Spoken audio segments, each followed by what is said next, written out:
Welcome to Shorty SuperCoach, and today we're going to take a look at Jackson Macrae and a player profile on him. Now, of course, if you haven't seen any of these so far, I'm taking a look at some of the more popular players and dissecting their stats and figures and giving a bit of a verdict on whether they're a good selection in 2017.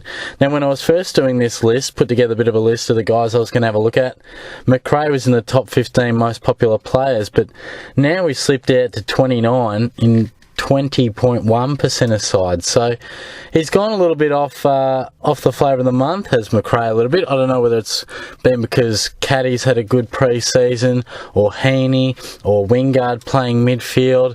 I'm not sure if any of these factors have contributed to that. But at this stage, I still think Macrae is a fantastic selection and an absolute lock, but he seems to have a few people starting to reconsider that selection.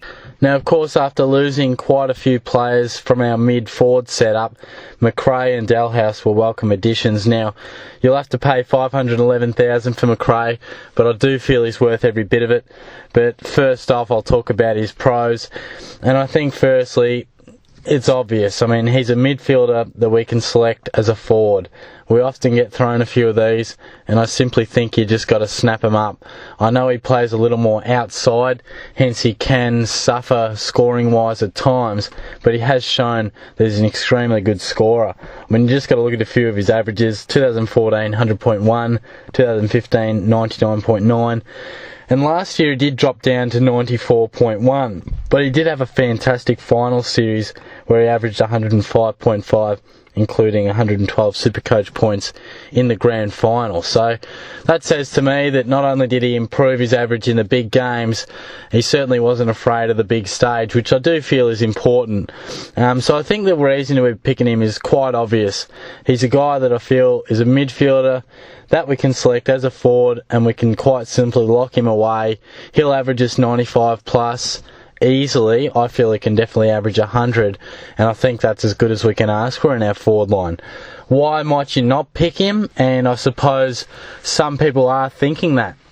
No doubt he's probably dropped off in a few sides, and I think Dalhouse and Macrae, some people are concerned about having two dogs, and a lot of people, if they're going to cut one, it's definitely Macrae. And I think maybe a few good performances from other candidates in the pre-season have pushed the envelope on that decision, and Macrae has fallen out of a few sides. Why would you go against him? Maybe the fact that the Dogs have a fantastic midfield, and he might get pushed to a flank, whether it be half back or forward, half forward. That could be a line of thinking, because it did happen at times last year. Could be that he is more outside and you feel that he could be easily shut down. You might be thinking the Dogs might have a bit of a premiership hangover and he might suffer with that. They could be all theories. His ball use probably isn't absolutely A grade. He can be a little bit scrappy at times. I still feel that he's a pretty nice user of the ball generally, but some people do believe that maybe he is a little more outside and not always the absolute best user of the ball. But to be honest, I'm not really buying any negativity about Macrae. I think he's a fantastic selection, and as you can tell, it leads you to my verdict. And I really do see a three-figure average coming from Macrae. He's a former top pick. He's shown all the signs of an absolute ball winner. He's struggled with discipline at times, whether it be his defensive side of his game or winning more of the inside pill. He has been centre of the reserves. But I feel the finals was a good insight to where he's at in his career, and I think he can really build off that. It's amazing what a good final series can do for a player's confidence, and I think Macrae will really benefit from that. Certainly he'll definitely play midfield. At times he may be pushed aside to a wing or a flank, but I definitely think his main role will be in the guts. We always see in the modern game, particularly with deep running midfields like the Dogs, that occasionally you will be forced to play a slightly different role, but I think we shouldn't be concerned about his midfield minutes. I think he's a fantastic player, and the Dogs need him in that midfield. He does win 19 of his 28 possessions. There were his averages last year, 28 touches a game, 19 of those uncontested. So he can certainly still work on it, but 8 to 9 contested possessions a game isn't too bad. It's just that his uncontested possession far outweighs it. I think his final series was great. He's shown good numbers in the past. and there's no reason why he should drop off. In fact, I think we can definitely see an increase. I feel worst case scenario, he might get back to his 2 years previous, where he averaged 99 and 100, basically 100 both times, and I think we'll take that. I mean, I think he's probably got a little bit of value as well at his price, so I'm not really sure why he's dropping down the ownership, but as far as I'm concerned, go for it. Drop away, go away from Macrae, because I definitely feel that you'll need him in your side at some point.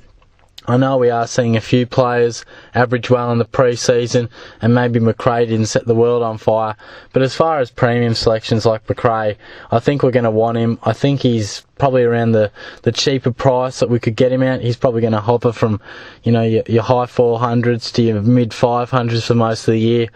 I would just be snapping him up now, because I think he offers a little bit of value. I know he'll be a top 6 forward come year's end, so that's good enough for me. Lock him in as far as I'm concerned. Macrae, I feel, is a very good selection for our forward lines. Now, next up in the player profiles, I will be taking a look at an unlucky Magpie, a young man who has struggled to get on the field, but if he can, I feel he could be a fantastic selection. He has played one JLT Community Series game so far, didn't set the world on fire, but I think if he can find a round one spot, he'll be in many sides, so we'll take a look at him over the next couple of days. As for my channel, if you haven't subscribed already, get stuck into it, hit that subscribe button, and if you haven't been to the Facebook page yet, get along to that. There's a video outlining the link just a few days ago.